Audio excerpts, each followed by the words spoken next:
Okay, so why is it so difficult to integrate purpose? I mean, according Harvard Business Review, 80% of leaders are not purpose driven.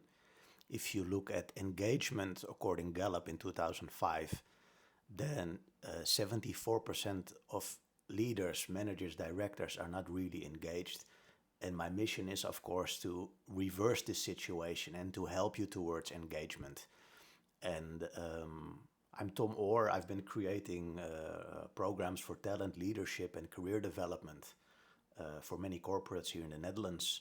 And one of my programs was working on purpose, and it has been bought by even by Google, by ABN-Amro. And I'm not saying it to brag, but I'm saying that it's that we have the power of creativity and that it's really working.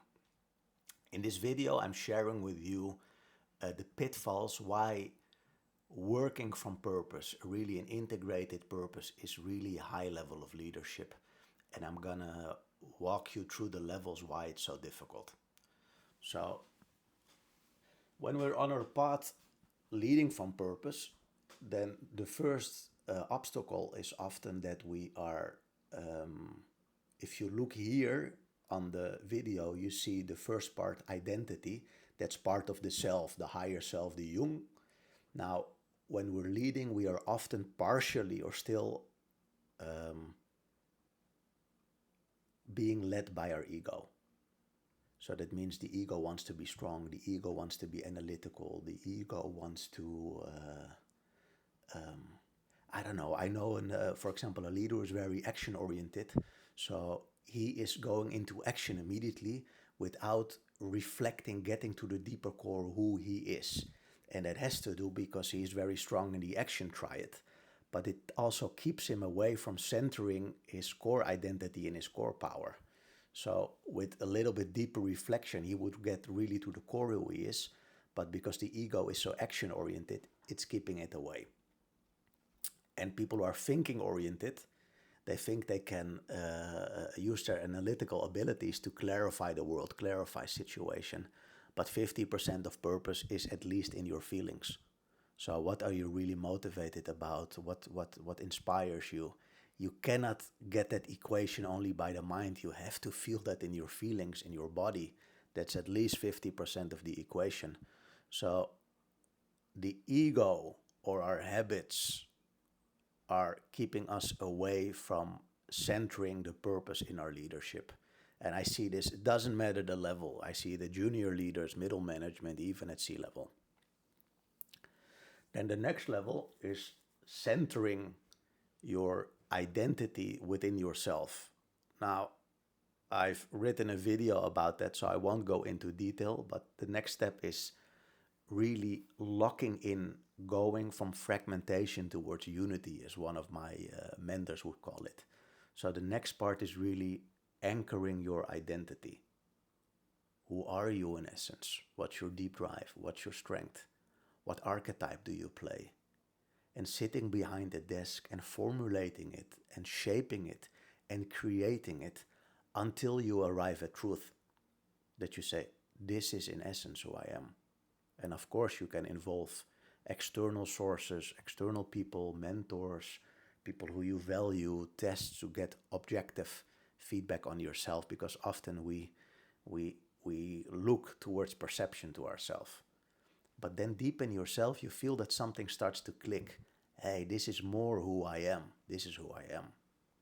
And it's a never-ending pit to say this is who I am.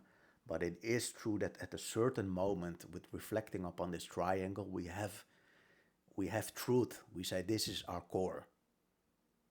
And then our energy goes up, our strength goes up, and we feel joy because we are staying true to ourselves. We feel strength because we can work our talents, and we feel peace because it makes us really happy.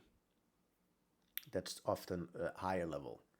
The third level is, and it's very difficult, you see it often with artists, the third level is to create a vision with relevance and with justice, I'd call it.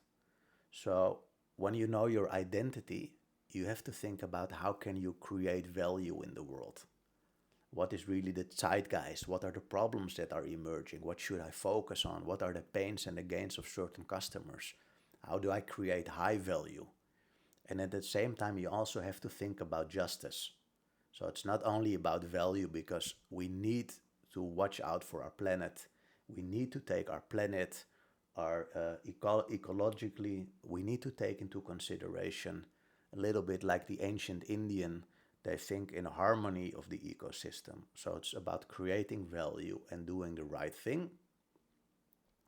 And on a deeper level, this also has to do with living your legacy. So in your heart, in silence, you feel like, oh yeah, what is really my task that I should do? So certain things can be strategic, they can be innovative, but they're not meant for you. And then you're going towards the last level of what I'm just been discussing, of leading with purpose. Then you're becoming an elevator, because you're thinking about how you can elevate the status quo, how you can elevate the planet, how you can create value. So at the lower level, you're simply a producer. You're a bit trapped in the ego, and you're going in all kinds of direction. If we go from producer towards a higher level, we're becoming a creator, because we're staying true to our core. And when we stay true to our core, we see what we really like to do, what we like to make, what we like to lead. And then the highest level, we're becoming an elevator, or even a regenerator. We start to regenerate the planet. We start to regenerate our organization, because we're really thinking from a place of value and justice. How can we elevate it?